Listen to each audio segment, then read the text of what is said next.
What's up with it on this Wednesday? Live, back again, Diehardfan show with the people's coach, yours truly, Cornelius Cole. Rundown, those NBA playoffs, they killing it right now. Things are really looking different than what I thought, at least. Well, one of the teams I thought was going to make it gone already, the Clippers got out of there, but it's disappointing. And, listening to the talk today from all the shows and the media, saying all that stuff about the Clippers right now, as far as what needs to happen, should they break up or whatever. I don't know, but I think Kawhi, man, it's disappointing to see my guy sitting there. Um,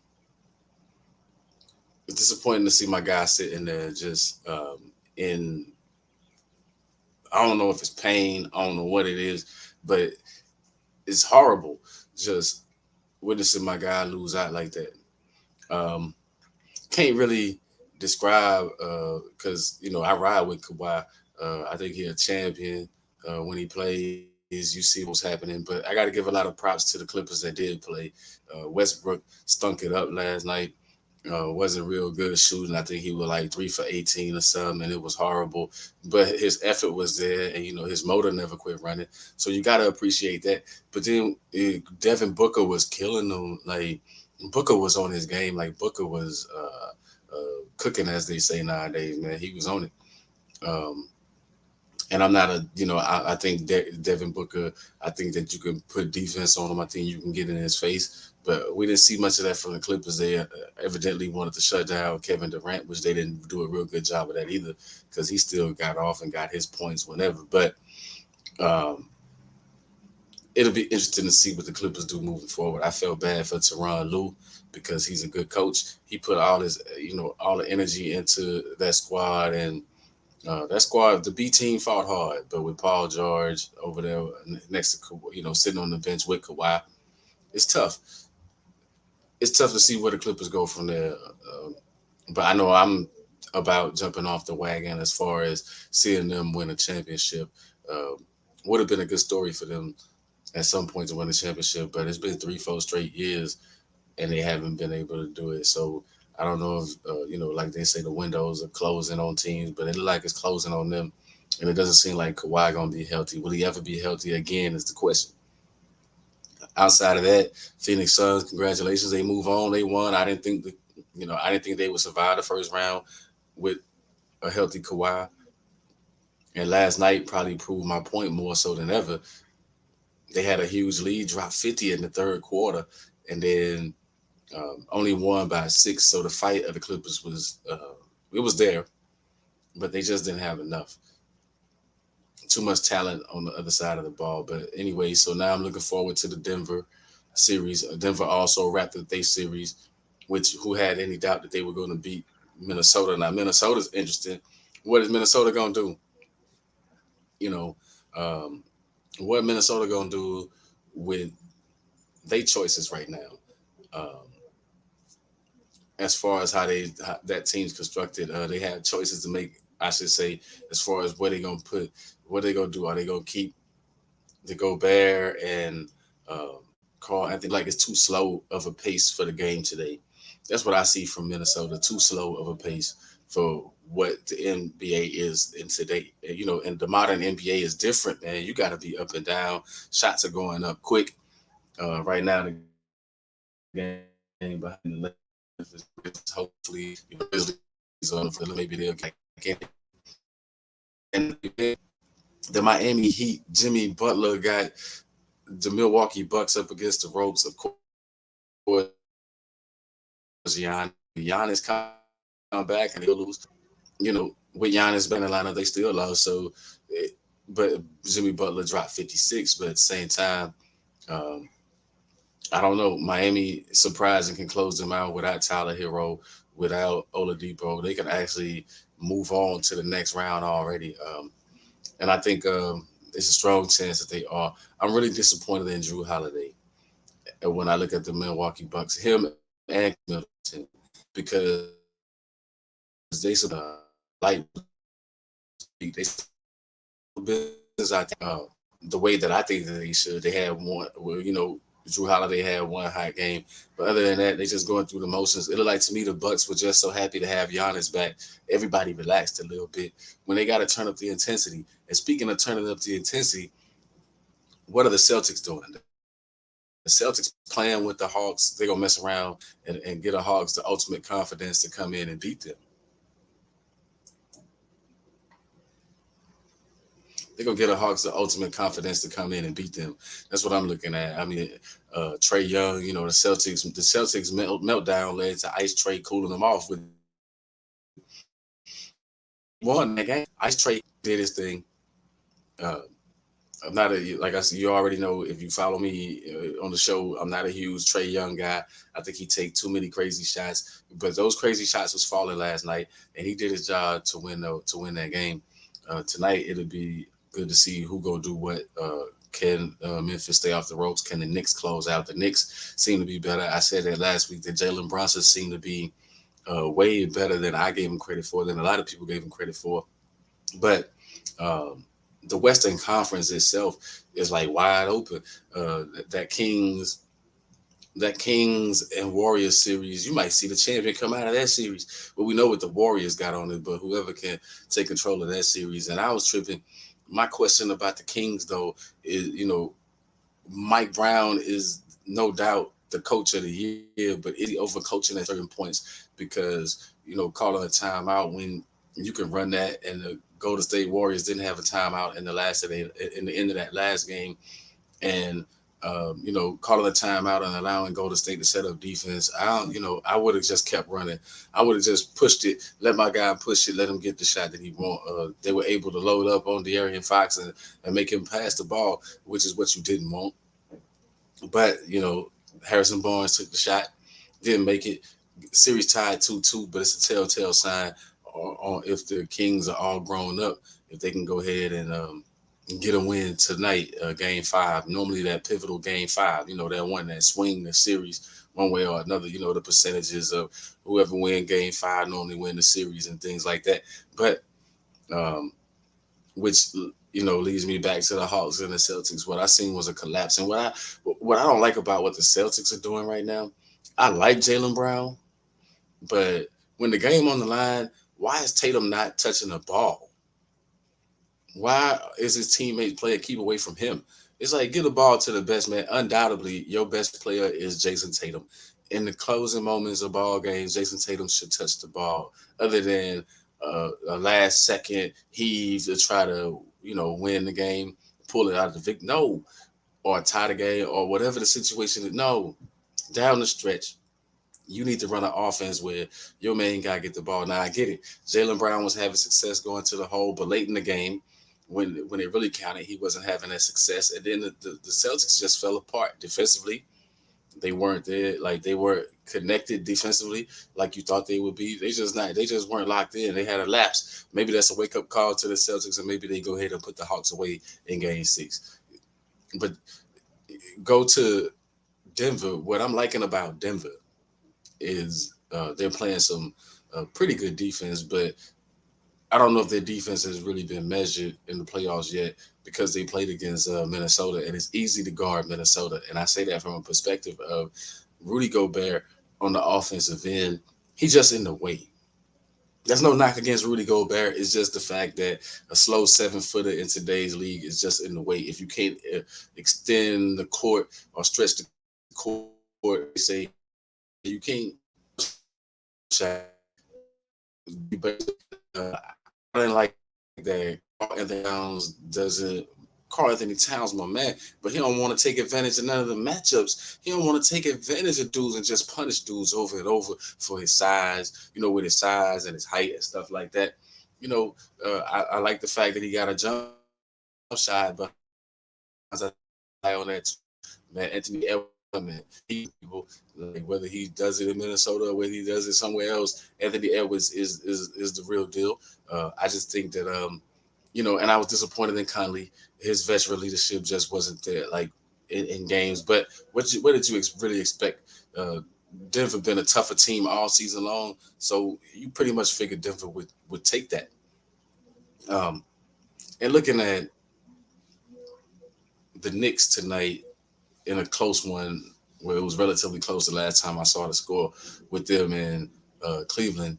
But Cleveland, they just seem to be overmatched by the hustle of the Knicks. The Knicks, they bring an unbelievable hustle, and I think it all starts with Jalen Brunson, but it's also RJ Barrett stepping up his game. When RJ Barrett steps up his game, it looks like the Knicks are a tough team to beat. I'm really not worried about everybody's like, oh, Julius Randle. But I told y'all early on, I've been saying that the whole season that I'm not a huge Julius Randle guy either, and you see why. Um, the guy comes and goes, and when the spotlight not on him, he don't know how to take it. That's the same guy that got booed last year, so you know how it is. When your own fans boo you, it's a tough thing. But you still got to go out there and perform. And I think Julius Randle will be all right in the roles that he has to play. And then him being benched in the fourth quarter, that probably hurt his pride a little bit. But you know, it is what it is. But major takeaways so far: Booker and Butler, man, those two guys have been the MVPs of the playoffs so far, putting up tremendous numbers in the playoffs. But not only that, I like what Butler's doing on the defensive end as well as the offensive end, and I like both guys, being able to score points and keep their teammates involved, passing the ball, spreading the ball around. Those things are looking good for teams, but I'm looking for the Bucks to have a bounce back game. But I'm also looking for Miami to try to close them out. Spo is a smart coach. Like sometimes it comes down to the coaching. I'm not saying he's better than Coach Bud, but I would go with the longer tenure guy versus Coach Bud, even though Bud has a championship up under his belt. I mean, if Giannis is not full strength, then that causes a problem. But Giannis gonna have to come out and he gonna have to just dominate the game because right now it's looking like Jimmy Butler is the best player in that series, which we know that that's not true if Giannis is 100%. I mean, everybody know what's the what. But then when you're looking at uh, going beyond this, going beyond the first round and getting into more rounds, it'll be interesting to see what the overall matchups end up being. Philly's already just rested, waiting on the winner of the Celtics and the Hawks, which we thought the Celtics was going to wrap it up, but the Hawks said, "No, we're going to live the fight in Game 6." We'll see how that turns out. Warning to the Celtics: you can't let the Hawks win Game 6 because if they win Game 6, they're gonna have a good chance of winning Game 7. Sometimes your shots don't fall, and that gives the other team. If the other team's shots are falling, especially 3 pointers, the games are won and lost pretty much these days. 3 pointers, the Kings. Those games down to if one team could hit a 3-point shot. If the other, if one team could hit a 3-point shot, Wiggins had a chance, and then the other night, Harrison Barnes had a chance. So it's just all about who hits a 3-point shot, who doesn't. If those 3-point shots are falling, and we saw that a rugged game from the 3-point, um, the Memphis Grizzlies and the Lakers the other night, where both teams shot horrible from three, but then D'Angelo Russell hit three key 3-pointers, to make the game close, where it looked like Memphis was going to run away with the game. Boom, boom, boom. And then, they right back in it. So the 3-point shot is going to be huge for certain teams, especially when it comes to closing teams out and getting on to the next round. But, hats off to the Denver Nuggets. Hats off to the Phoenix Suns. Hats off to the Philadelphia 76ers for already clinching and already getting it. Will the Lakers close these guys out tonight? I think the Lakers have a good chance of finishing them off. I've said it before that Ja Morant is pretty much all Memphis has. Now, um, just because they're home and those players seem to play. But Dylan Brooks talked all that noise. They ain't backing it up. The Memphis Grizzlies as a unit just not backing it up. And I know Ja Morant got hurt, hand. I know it hurt them a little bit, but at the same time, they just not backing up the noise that they talk. And Dylan Brooks, you ought to be ashamed of the output that you're putting out there for the amount of noise that you talk. Uh, just got to do better. Just got to come with it. But it might be too late for that. Uh, but would it be an overall surprise um, if the Lakers were to make it to the next round?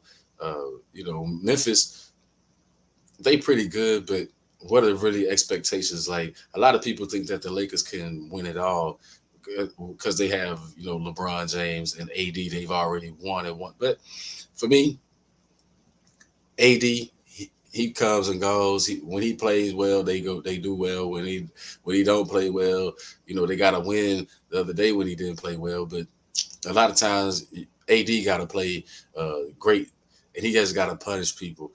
Sometimes I think these players get into the habit of getting too comfortable sometimes, or thinking they've done enough here and there at certain points. We saw that with Phoenix last night.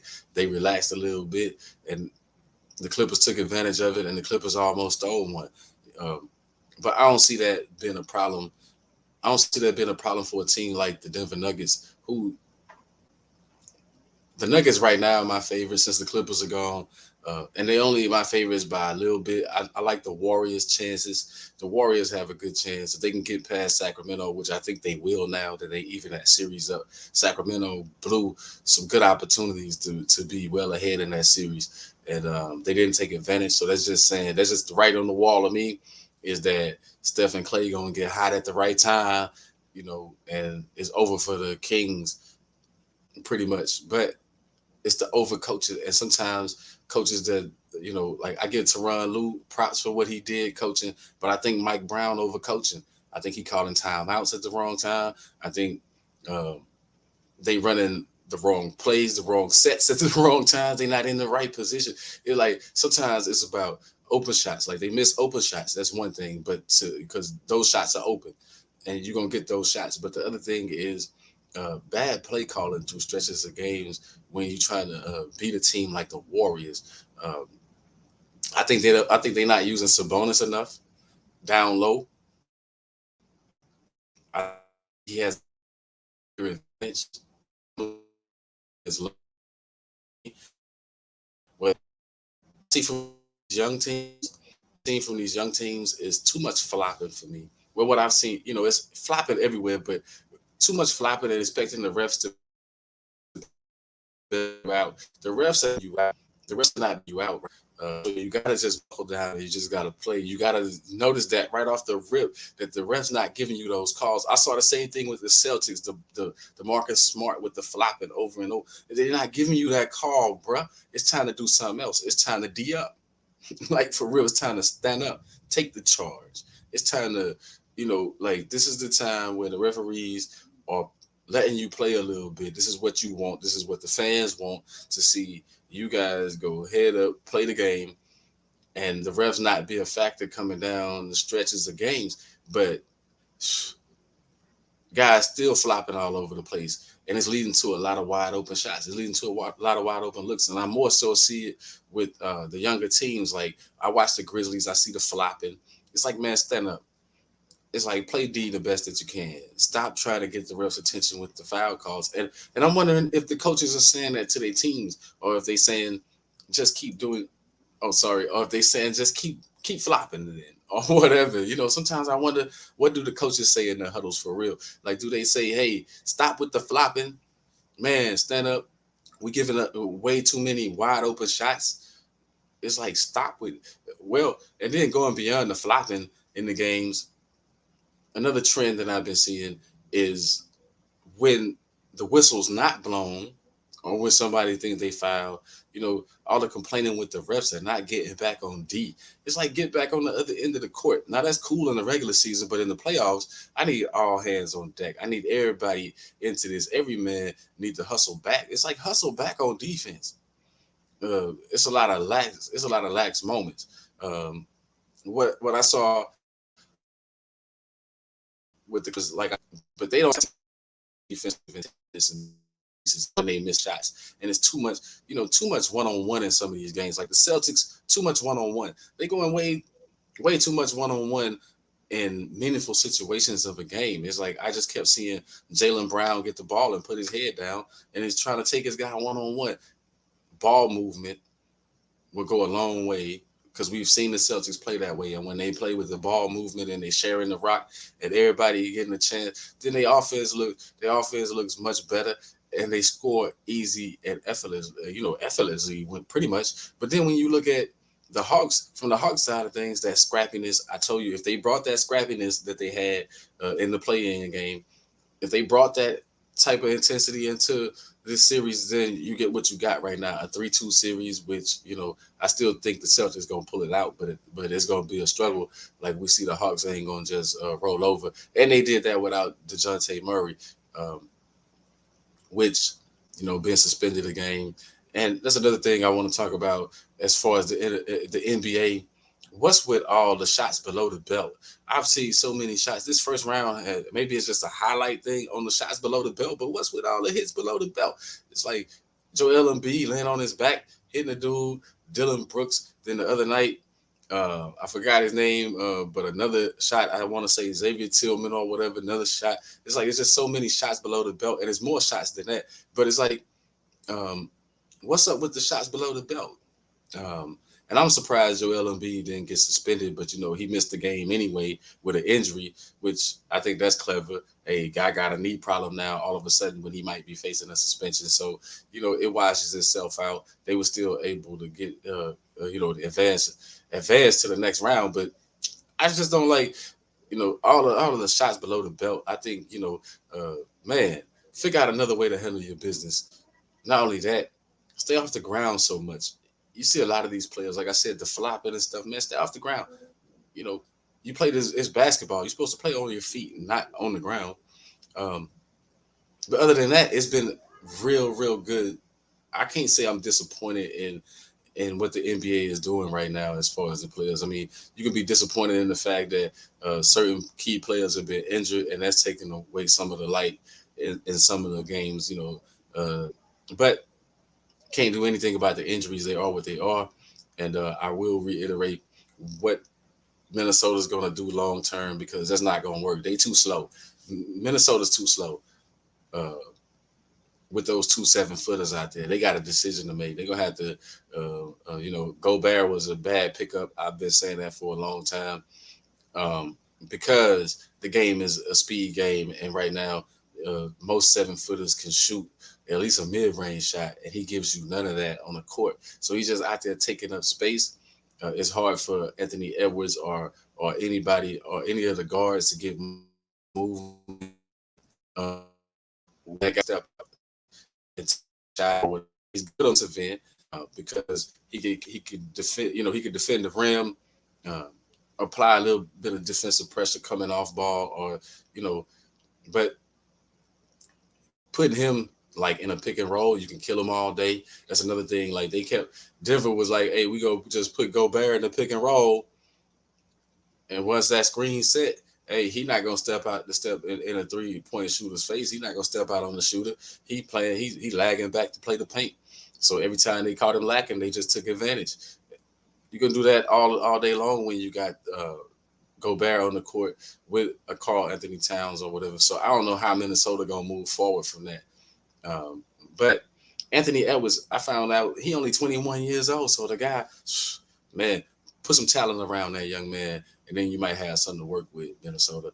Find more talented shooters, because sometimes your hustle is just not enough. I know that they put up a good fight against the Nuggets, but it still come up short. Now with the Nuggets getting ready to take on the Phoenix Suns, the matchup that I'm going to be looking at is what Garden, how Garden is going to try to defend Kevin Durant, um, and how the Nuggets will approach that. But then on the other end, you looking at what they gonna have for what Phoenix gonna have for Jamal Murray.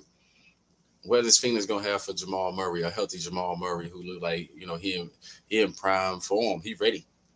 He ready to do their thing. He ready to do his thing. But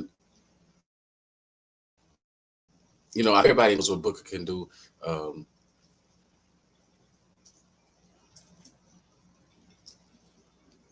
everybody knows what Booker can do. But long term, in a 7-game series against the Nuggets, what's really going to happen? Uh, for me, it's all going to come down to the matchups. It's going to come down to how effective Gordon can be, not just defending Kevin Durant, but what kind of points he can put up. Um, Stretching the floor, um, and then Aiden. Aiden to me gonna be the wild card in that series. If Aiden can have a decent series on the offensive end, and he can step out, and he's willing to step out and defend on the defensive end because the Joker is an inside and outside guy. But if he can step out and defend a little bit on the Joker on the perimeter, then that might help a little bit. That might help their cause. But I'm gonna take Denver. I'm taking Denver in 7 because I still don't, all because of my dislike for Chris Paul. I'm not gonna lie. I'm taking, this Chris Paul really wasn't a huge factor in the first round, but he gonna be big in this next round because they're gonna need him because the Nuggets can put up points. You saw the Clippers can put up points, but the Nuggets can really put up points, and the Nuggets have a more efficient offense, more swift with the Joker with the passes. Um, the whole squad ready to shoot. You got your shooters ready. So we gonna see what happens in the long run as far as Chris Paul. My thing with Chris Paul right now at his age is if Phoenix has anybody that's slow paced, it's Chris Paul. Kevin Durant can get up and down the court those long strides. Booker shows you that if he has to put pedal to the metal, he's pedal to the metal. But Chris Paul, uh, you know, and it's only because of his age right now. Like a younger Chris Paul could get up and down the court, but right now it's the age. He wants to back you down. He wants to play that little mid range every now and then, take a 3-point game. And I don't know if that's gonna work against the Nuggets. I think you're gonna have to play up and down because I'm pretty sure the Nuggets are gonna run as much as possible when you got guys on the wings and stuff. And then I look at the Nuggets have a better bench, and the Suns just not that deep. But we'll see what happens. Like I said, Nuggets. I'm taking Nuggets in 7. The Nuggets, yeah, in 7. It'll go the distance. It'll be a good series to watch. Um, Other than that, the injuries that really hurt, man. We missing some good basketball. Milwaukee, the Heat. I thought it would have been great basketball. The Heat and the Bucks. I knew the Heat was going to be tough because they have been tough. Actually, my prediction was that they would probably, it would have been a gentleman's sweep, but all the games would be close. But you know, it's different, and now they got a closeout game.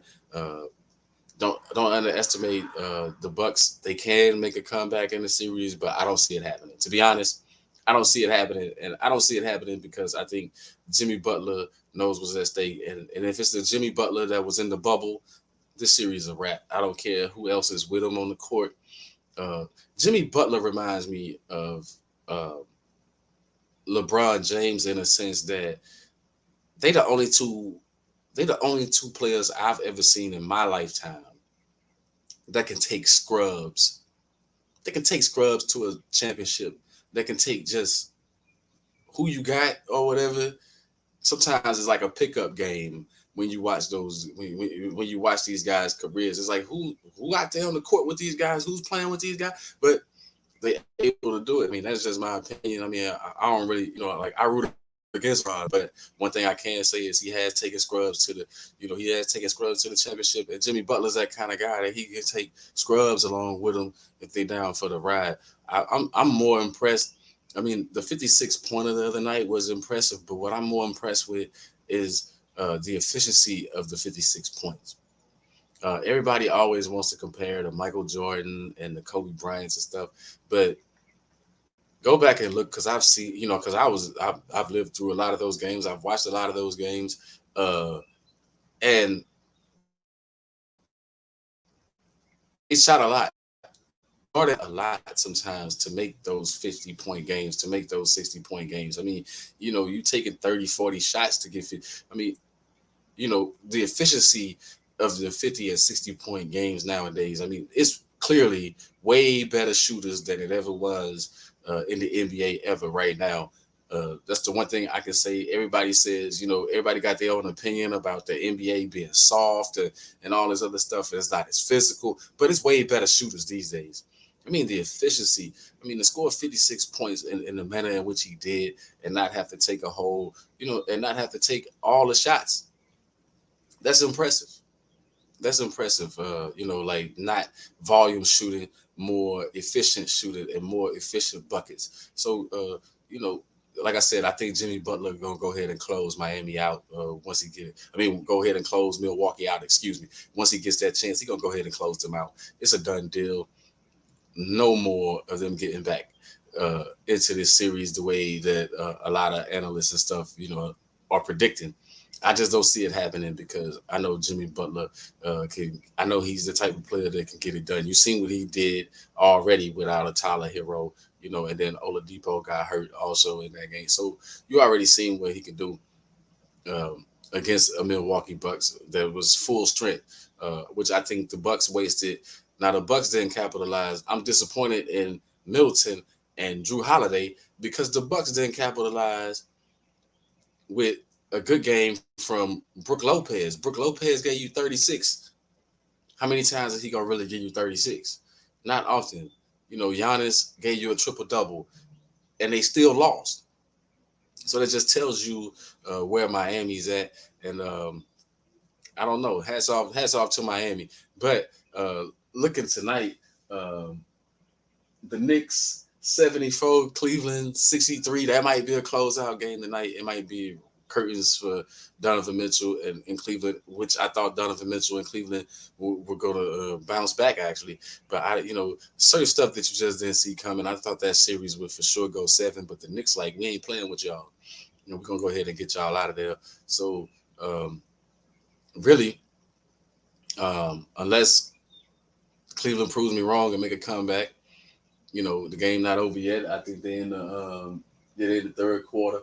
So um, really looking at it, man, what a turn of events. I really thought that series, that everybody was predicting that series to be a dog fight and go 7 and all this stuff, but it just looked like the Knicks are more hungry.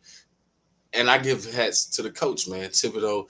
Um, and I said this a while back that once Thibodeau puts his stamp on there with the defense, and if once the Knicks give in to his defensive philosophy, they gonna be a cold team because that's where it starts with a team like that that's scrappy. I mean, like they're not known for having the best shooters in the game, but these guys are shooting when they get the opportunity, and Brunson has proven that he can take over the game.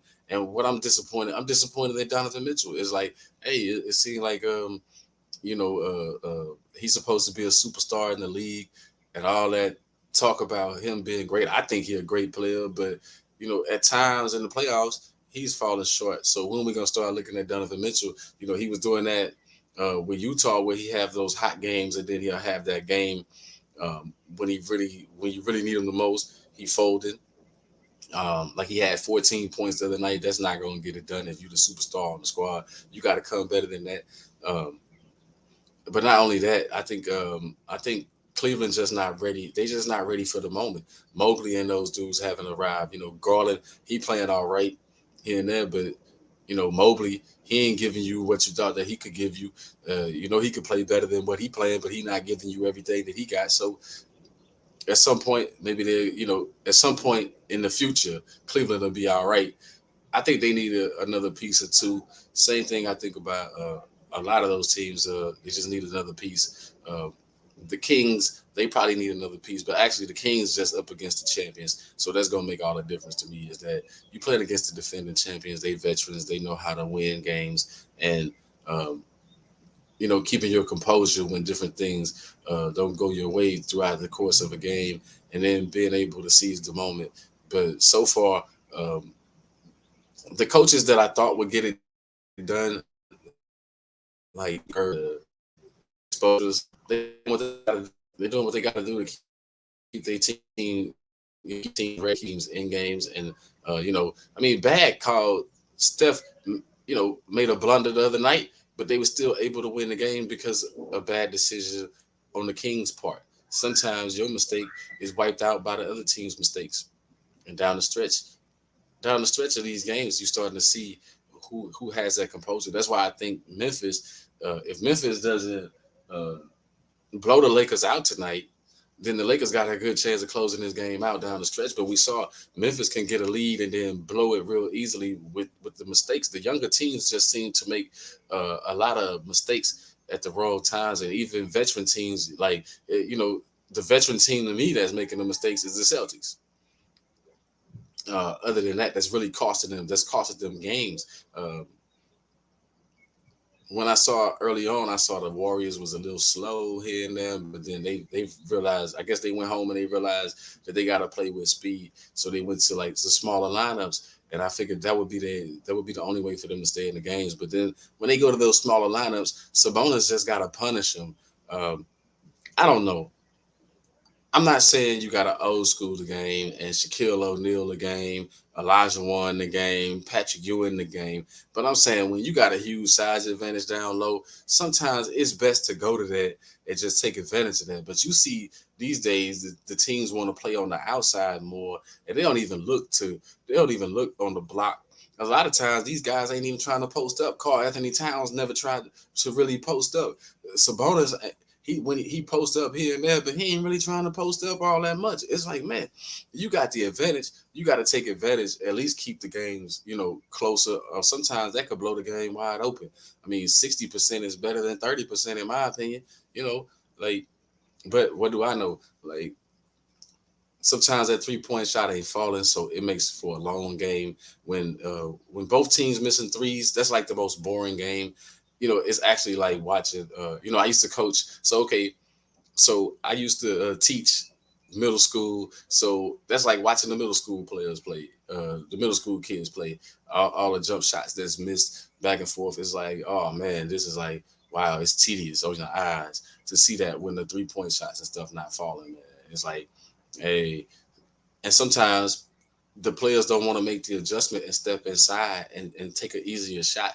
And I really don't understand. I really don't understand that. I know that coaches now and organizations now go a lot by analytics, and they say that a 3-point shot or a layup or a dunk and all this other stuff. But Devin Booker just shows you that the mid-range shot still counts. I mean, even though he was knocking down his threes, he was showing you that the mid-range game still counts, and it can add up, especially when the other team shooting bricks or when the other team missing. You capitalize. I mean, I thought the name of the game was to put up as many points as you want, but who knows? And now, with a shout out to Nerd Focus, check out Nerd Focus, the energy drink. Also, Fancy Lips Cosmetics at fancylips.com, and also check out Fam Gear. Check out the Fam brand gear at fam.brand Instagram. Sorry about that.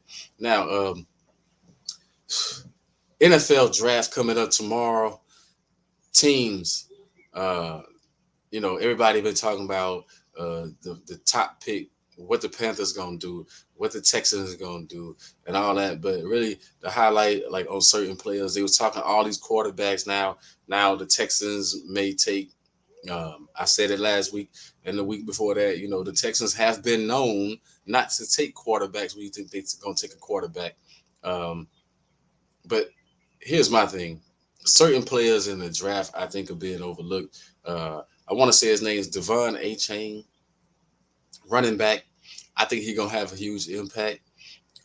No matter where he's drafted in the draft order, whether he goes first round or second round, I think he's gonna be a huge addition to any team that he goes to. If you didn't see A-Chain play, I saw him play a few games this past college season, and it's like, man, the young man can run the rock. But what I like about him is he can block.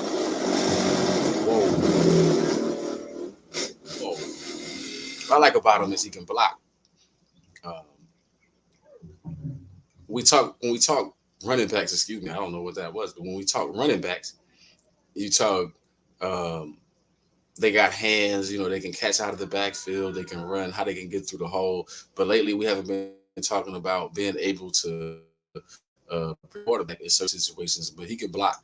And that's the biggest thing that I like about him is that he can do all three things and not just two things. He can't, run and catch, but he can also block. He can also protect, and I think that's big. So I don't know. He'll probably go later in the draft. Um, People talking Bijan Robinson. I know he gonna go high in the draft. I like him too. I like him too. but I don't. But what I've seen from A Chain is just that ability to be in that, understand the protections and understand what he needs to do in those protections. I think that's gonna make a huge difference for whatever team ends up picking them up. And as far as receivers go, Addison, I want to say his name's Addison from USC. I think he gonna be great. Well, USC always have good receivers, so no matter where he goes in the draft, man, I think he's gonna be a big addition because USC is famous for putting out good um, receivers. However, um, the wrong team, going to the wrong team, you might not get a chance to play. So, but going to the right team, you'll be a right fit. And for me, a person like Addison, the right fit would probably be, the Baltimore Ravens or something who looking to add to the OBJs or something like that. That'll be a good pick for them. Could be a good pick for anybody. Hey, I wouldn't even mad, if Cowboys took at 26 or something, but I know my Cowboys more leaning towards either defense or we leaning more towards tight endish or something like that. But what I'm looking at is some of the guys that we predict, it's always that hit and miss. Some of the guys that we predict going early in the draft, they're not going to be that good. And some of the guys in the lower tier of the draft, they're going to be real good. We've seen it through the years with the New England Patriots. They seem to always figure out how to get guys in the later rounds. The Chiefs do a good job of getting good players in the later rounds. Um, and to stick with it, as far as it's going to be interesting to see what the Packers do with that number 15 pick. They're going with Jordan Love, so maybe they take a wide receiver off the board. Maybe they take a receiver or some, or maybe they trade out of that. I think they're in the 13th spot now since they got the Jets pick. Maybe they trade out of that 13th spot. Excuse me. Um, after trading that pick with Aaron Rodgers going there. I don't really want to get into the whole Aaron Rodgers thing going to the Jets because I've already given my prediction several times on that the Jets are going to be a little bit better, but they still not going to win anything. They may make the playoffs or something, but I doubt it. I doubt if they do anything. Well, they may make the playoffs, but that's as far as they going. They won't really make it anywhere. Um, the Jets' expectations are way too high for getting a player. I mean, Aaron Rodgers is a good quarterback. Even at 39 years old, he's one of the best quarterbacks in the game. It has nothing to do with that to me. It's just the organization that you happen to go and play for, man. They always have the unlucky breaks. So it's like just Aaron Rodgers coming into that building is not going to change the other deficiencies that they had throughout the season. If they think that it was just a quarterback, that's crazy. They lacked their special teams. They lost to the New England Patriots on special teams plays. They lost, of course they couldn't score, but you couldn't, like, your one running back went down and your whole running game was shot. I mean, different things that they're not looking at. I mean, it's like, yo, you still had other running backs on the squad. You still had other running backs on the squad. I mean, so like one running back go down, your offensive line should still be able to block. I mean, what I'm saying is that the Jets got more problems, and you'll see those problems exposed, and then they'll have more excuses of why they didn't go anywhere. But the biggest reason why I'll reiterate why they're not going nowhere is because of the level of competition in the AFC. You got too much competition in the AFC already. You got Mahomes, you got Burrows, you got, it's just too much. Just to say those two names is enough. But then you got Herbert on the rise. You got Russell Wilson with Sean Payton. You don't know what they're gonna be about. It's just too many teams. So where again, I asked the question, where the Jets gonna fit in and all that. And plus, if Tua is healthy with the Miami, that's a big if. But Tua's gonna play, and that's something I wanted to talk about real quick. Is Tua. Everybody, why everybody going after that guy said, oh, maybe he should have retired and all this stuff. This is a young man who evidently loves the game. He suffered concussions, and they talking like, oh, he should retire, or But my thing was when he was about retiring, because you got all the eyes. This guy. We know good and darn well this guy never really considered retiring. We know he didn't consider retirement.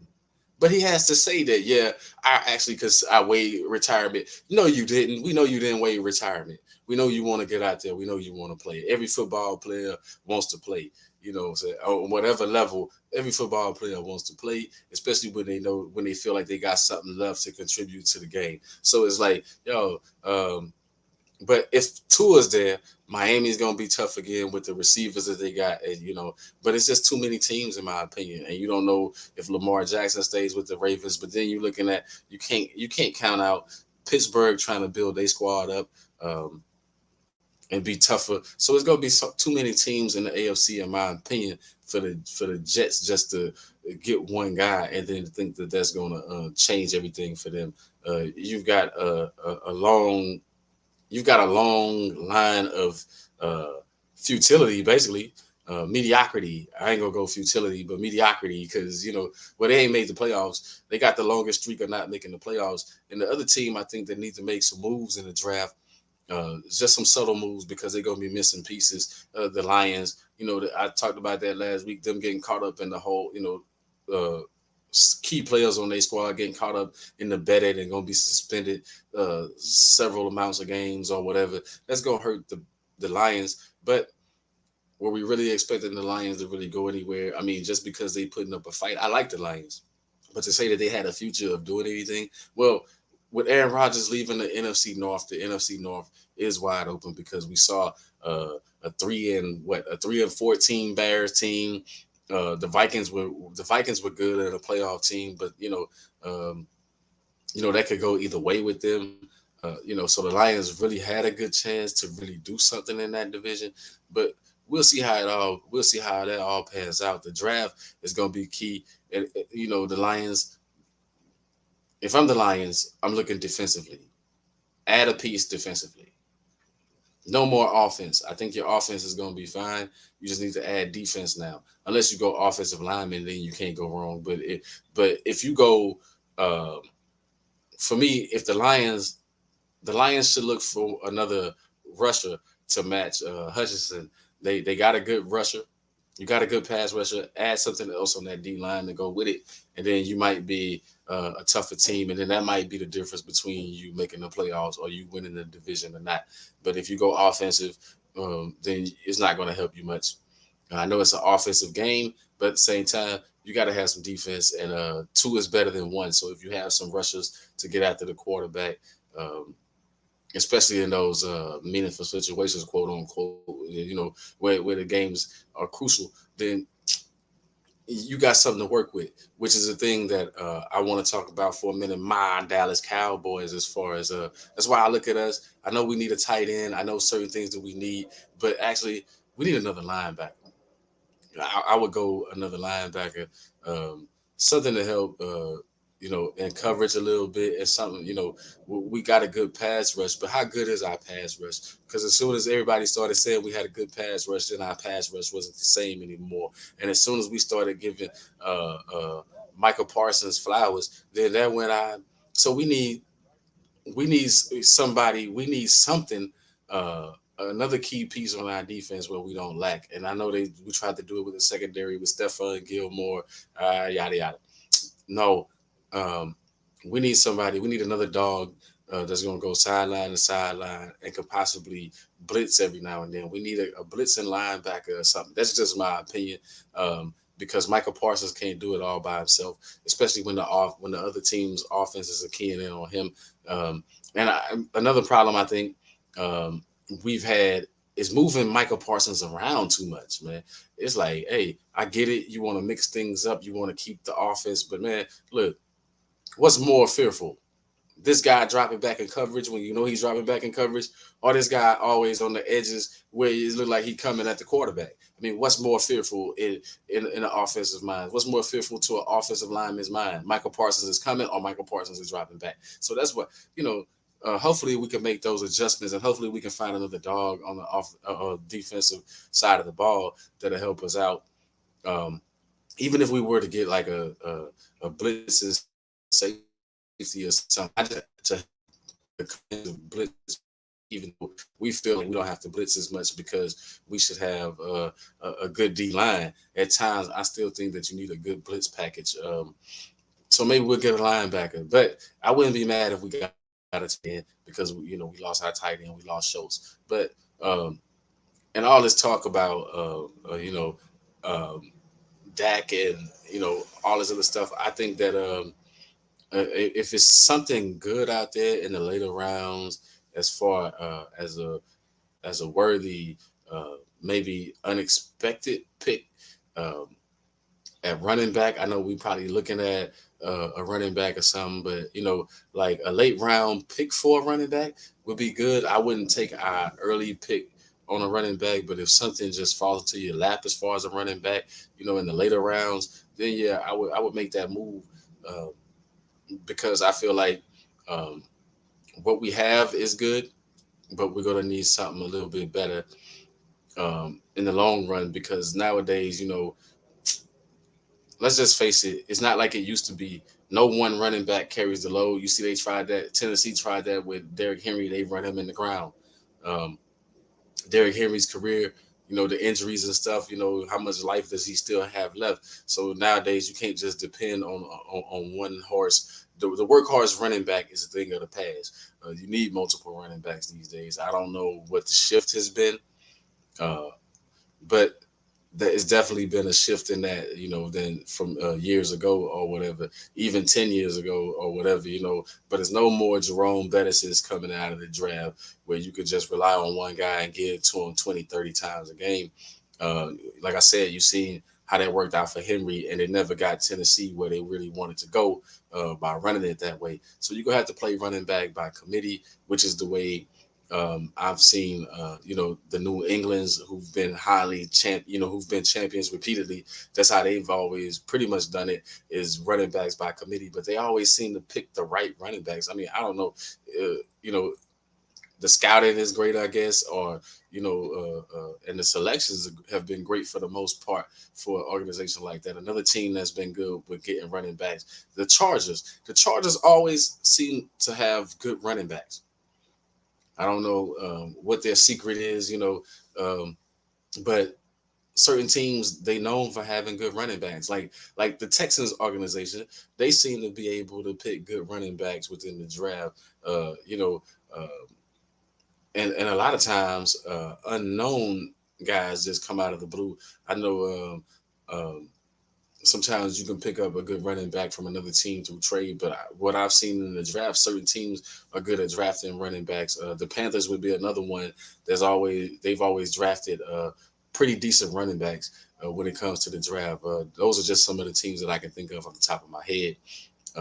Not to mention the San Francisco 49ers, they always seem to have a good mixture of guys to put in the backfield, and they can run it by committee. Um, when you look at that's what I was looking at for like the Bengals. The Bengals might want to, start playing by committee. You see what's happening with the Cleveland Browns. Like they had a two-headed monster, but then when Kareem Hunt kind of sort of lagged off a little bit or whatever, when he slacked off a little bit, then the pressure was on Nick Chubb, and Nick Chubb just wasn't the same. You can key in on that one guy, and I mean, when it becomes predictable, you know how that goes. So being able to, to keep that shift or whatever and shift it up and switch things up, switch gears. Now, um, Philly has a lot of picks in the draft. For them to just coming off a Super Bowl, I mean, whatever Philly's doing, man, they got the secret formula because they got a lot of picks coming up in this draft. And if they don't trade those picks, if they use those picks, then it's going to be interesting to see what pieces do they add. I mean, they lost some key pieces on defense, so I know they're going to be looking to re-bolster that defense, uh, put some other pieces on there that that were taken away. But at the same time, Philly, man, I think Philly really and truly, Philly could be the winners of this draft. I mean, you could say, oh, whoever gets Bryce Young, they the winner. No, with the picks that Philly have, it depends on who they pick in those certain spots. They could be the winners of this draft because it'll probably pay off. You might see it this season, as early as this season coming up, or you might see it the next season. But I think Philly's playing for dynasty in my mind. They not just trying to build a solid team to give you a couple of Super Bowl runs. It look like Philly's building for long term. Um, and the only other teams that I see right now that's potentially building for long term like that are the Dolphins and of course, the Kansas City Chiefs built to keep winning, to win long term. Now, Denver might be thrown in that category depending on what Sean Payton, uh, depending on what Sean Payton does and things like that. But right now, the key teams that look like they're building for dynasties, I wish I could throw my Cowboys in there, but I could see that, hey, as a Cowboy fan, I'd be happy if we all in just one time. You know what I'm saying? If we just go all just if we just New York jet it one time and say, hey, you know what, we going after this, we going after the Super Bowl, we go to capture the Super Bowl, just what I would be happy with that. But what I'm looking at is certain teams look like they building for a dynasty, and that's real interesting. It's real interesting to sit back and watch because in my mind that's what Philly's doing. They locked in, they locked in Hurts long term. They got young they got a young receiver. They got a veteran receiver with AJ Brown, but they got the young receiver with Devontae. I forgot it. I mean, Smith, I think that's his name. But they got all these players, and then they got a solid defense, and now they got all these picks in the draft to keep building. I mean, that's the dynasty. Like that's the dynasty formula. We've seen it before. I keep alluding to the New England Patriots because they are the closest thing to a dynasty that we've seen. But we've seen the teams that go all in and then they get what they want, and then we see them fall off. I.e., the decline of the Tampa Bay Buccaneers right now. You know, they falling right now because they weren't trying to build a dynasty. Of course, when you get an old guy like Tom Brady, you're not trying to build a dynasty, which is what I look at with the Jets. Because where are the Jets going to go after if Aaron Rodgers only plays 1 year and they fall short? Then where are they going to go after that? Um, they got core pieces in place. They got a decent coach, but how far are you going to go with those, and how far and where is it going to take you if you don't make it as far as you are with a Aaron Rodgers? See, what I look at is the youngness. And earlier, um, one of the shows I was listening to earlier, they were talking about a potential the Texans potentially trading out of that second pick and getting and getting trying to get Lamar Jackson from the Ravens. In my mind, um, that sounds good and all for the hometown team down there, where the birthplace you know, that sounds all good, but nah, not really, man. I don't see Lamar Jackson as a Houston Texan. Um, but it'll be good. It'll be good for the Texans, but the Ravens really want to keep Lamar Jackson. That's why they hold it out. That's why they're trying to do what they can. But then again, you know, I could see them trading up to get like a CJ Stroud or whatever quarterbacks left on the board. Um, Richardson, maybe. I could see them doing something like that. If Bryce Young goes first, then I can see them trying to do something like that. But really, would it really happen though? I don't know because I don't think the Texans have enough. Um, Lamar Jackson wants to win now, and if he's going to hold out on the Ravens, then you know for sure if he was traded to the Texans, he's going to hold out on them. Even though the Texans will probably give him any amount of money that he wants, guaranteed or whatever, you know, um, to replace what they had before. But I don't know. That'll be interesting to see. It might be another team that slides in there and try to make that happen with the Ravens. But we'll have to see on draft day tomorrow. But it's going to be a lot of interesting picks. A lot of the things that have been said probably not going to go the way that we all look at it because sometimes it just is what it is. These teams pick by needs, and like I said, those teams that are trying to build dynasties, they're going to pick different. They're going to pick differently than expected, and moves should be made. But I think I still think, for me, I think Bryce Young is going first overall to the Panthers. I think they have no choice but to take him. I think he was the best. I think he the best fit for them. As far as what they're looking for, you're looking for a guy that's shifty. You're looking for a guy that can run a little bit, throw the ball. Um, to fit your style of offense, the Frank Reich style of offense. I think that's going to be the pick. But we'll have to all wait and see. Um, that's my time pretty much. So with my last few minutes, I'm gonna go ahead and give these shouts out to Sports for America for putting me on. Shouts Fancy Lives Cosmetics. You can check them out at fancylives.com. Also, Nerd Focus, the energy drink. Get your brain right, your game tight with Nerd Focus. Another shout out to Fam Brand. Check them out at fam.brand. And a special salute to my brothers over there. with the first formation. Thank y'all. Without y'all, I probably wouldn't have never journeyed into this world. But I thank y'all for all the support. Trey and Bishop, um, everybody out there, y'all enjoy the rest of y'all Wednesday. Uh, this is the People's Coach, yours truly, Cornelius Cole, Diehardfan. Check y'all next week, and we'll see what happened in the draft.